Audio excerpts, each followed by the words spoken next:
Nakatanggap ka na ba ng ganito? Kailangan mo na raw magbayad para sa traffic violation mo. Dahil kung hindi, may 25% late payment charge. Sandali. Scam yan. Babala ng MMDA. Noong Lunes, July 20, naglabas ng abiso ang ahensya para sa publiko. Mag-ingat sa NCAP text at website scam.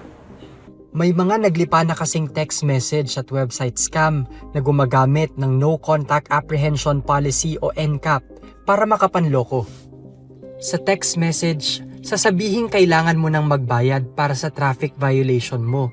Kaya may link na kasama dahil doon ka raw magbabayad. May pananakot pa nga dahil kung di ka makapagbayad bago ang sinasabi nilang deadline, may 25% late payment charge. Pero sabi nga ng ahensya, iisa lang ang lehitimong sender ng NCAP text notifications. Fixed din ang multang itinakda. Ibig sabihin, walang ipinapataw na interest o late payment charge.